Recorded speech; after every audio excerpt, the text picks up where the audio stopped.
Welcome back, everybody, to another Shadowverse of all video. Today, we're going to be talking about the BCS that just happened last week in Philly. Not really talking about the results, but more so talking about my experience going to it. But if you don't know me, my name is Chris, owner of All in One Gaming Generation. We're trying to make competitive esports and competitive card games a legitimate thing that you can do for a career or a nice little side hobby. So if that sounds interesting to us, we are about to start our championship series for this year. Come join us in a Discord and our new app, Xpulse. So yeah, let's talk about the event. Well, let's break it back. We're going to talk about days leading up to the event and onto the event, and then my final conclusions of the event. So it was a very, very good time. This is a very good time. Mostly every single time I've gone throughout the year. I will say this time felt a little bit smoother after, doing it so many times. But Philadelphia BCS is always really the only one that I personally can go to because it's so close. All the other ones, they're always just a little bit out of reach. And I wish we had a little bit more competition up around this way, but they are they're working on things. They're working on things. There's definitely some improvements from last time, and one surprise that I think surprised a lot of people there. But yeah, so before I think a week before I wanted to play something like super competitive, I wanted to play. I think I wanted to play Departed or Handless Abyss, and procrastinated. It was getting too late. I think a week out, and I didn't order the cards yet for it. And if anybody knows shipping and stuff like that, the cards 9 times out of 10 will not get there before the time that you actually need them. So I was with Sparta. Sparta came with me. Sparta comes down to where I am, and we drive up there. It only takes us about 2 3 hours, depending on what route and how much traffic is there. But we leave at like 5 a.m. in the morning. But Sparta came up and he gave me his Fairies decks, and the plan was, okay, we're going to get there early, uh, and we're gonna upgrade the Fairy deck with the new starter deck stuff. And I was like, okay, cool. Like, Fairies is good. Fairy is pretty broken. Everybody's probably gonna be playing Fairies. So yeah, we stayed up a good amount of time last the day prior before we left, just testing all day. Fairies felt really, really good. He was testing Rune. It was a he was either gonna play Onions or he's gonna play just regular Kuon. Which he did go with Kuon. I think he would have went with Academics if he actually like had all the cards for it. But you know, we were just working with what we had. And for me, I haven't played a Shadowverse game in a while due to being so busy and building all these different things and work and life. Um, but Shadowverse is one of those games to where you really don't have to know what the other opponent is doing. You just have to know what your deck is doing and then essentially draw your cards um, to actually do the thing that you want to do. Because there's little to no interaction, and as long as you don't get hard countered, you have a fighting chance in the game. So I wasn't too worried about overall performance on the side of like not knowing what a deck did. Because we run locals too, and I see all these other decks, so I have a good general idea of what these decks do. So testing felt good and all that. So we wake up 5 a.m., get ready. I had a bowl of cereal, and that was about it. And that was a mistake. That was a mistake. I didn't really think too much into it. I was like, okay, we got to get on the road and stuff like that, and want to get to playing. My hopes was, yeah, I would like the top, because the deck was really good, and we played on Arena with the new updated stuff too, and it just felt like, wow, how does this deck really lose? So yeah, the concern wasn't topping or wasn't placing low or anything. But the problem was, we get there, and they didn't do this last time, I don't believe. But we get there, and to just check in, you had to register your deck. And I had an old deck list that didn't include the new starter deck stuff that we were playing with, and I was like, oh, like, please. I think we got there like 8:30, and check-in was from 8 to 9.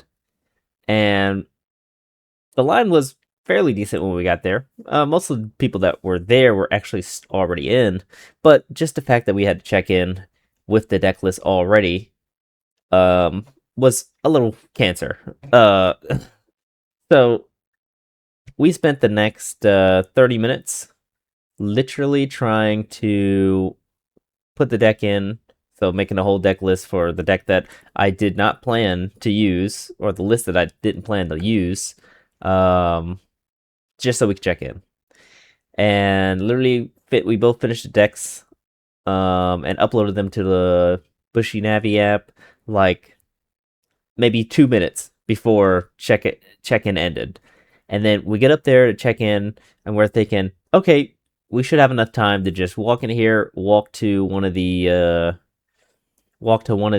vendors, and get the cards, replace them, upload a new deck list. And of course, as we get to the check-in, he says, "Can I see your geolocation? You can just check in like that." And I'm looking on here, and there's no geolocation. And I'm like, am I like dumb? Like, do I not know technology? Am I a boomer? But it was not there. So I had to go to the other guy, the support guy that was checking people in on the computer and stuff like that. And that literally took like 5 to 10 minutes. And then Sparta, he also had to do the same exact thing. Now, I don't know if it was because we checked in like, or we're trying to check in like literally last minute, or the app was just being, app things and things not working, bugs and coding errors. So ultimately, that resulted in us getting in. Oh, let me back it up. Sorry. Sparta's phone died. So it made it even more tedious because he had to use my phone to log in and log out of my account to check in. And for me, I didn't even remember my password to Bushy Navi. So I had to reset my password in that whole time. And it just took forever. We got in. We're like, okay, we're finally in. Let's go to the tables. Get the starter deck. I just need one starter deck, and we're good. And Sparta's like, okay, yeah, let's start walking over there. He goes to this one table. They said, no, we don't got it. We're all sold out. And then we are walking to the next table, and they're like, all right, round one. And it's just like, come on, bro. Like, I just needed the card. I needed to switch out like 2 cards. But I had no time, so we had to go through round one. And I was like, okay, I'm going to try my best with this list. And ultimately, the list did fine. I believe played 6 rounds before I got my 3rd loss. I believe Sparta played 5 rounds before he got his 3rd loss. But yeah, the round started, and they said we're going to do top 16. Usually they never do top 16, they do top 8. And it gave me more incentive to be like, okay, I will try like a little bit better, because the odds are getting top 16 very high. But once you hit 3 losses, it's kind of non-existent to get top 16. So I got my 3 wins, and then I got my 3rd loss, and I was like, oh, I don't think we're gonna make it there, Chief. We're not gonna make it there, which was okay because we had to drive back 3 hours, and I think we made it back at like 5 p.m. But in between rounds, we had a lot of people from locals. Shout out to all the people that have came up to me and Sparta and putting a face to the names on Discord, because a lot of the times you just hear your voice and we see you playing, we see that you're cracked out of your mind, but we don't see the face. And hopefully, as we go forward in what we're trying to do, we can put faces to these good people who play this game and strive to achieve better. And yeah, I love hearing people's stories. I love catching up with some of the people that's just literally been with us week in, week out. And also meeting some other people. There were definitely some new faces that I've never seen. playing the game, and they're really like actually trying to win.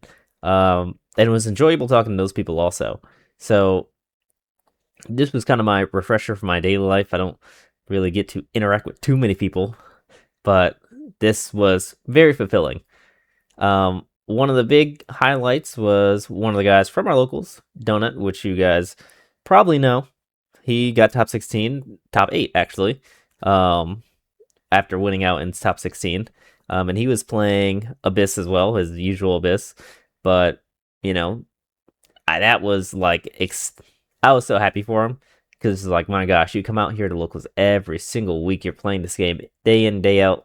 And you're just putting the reps in. And it's like, it just shows. Like, I don't, like, honestly, I don't even think he was like trying that hard. He just like has been playing so much and just been dedicated to it.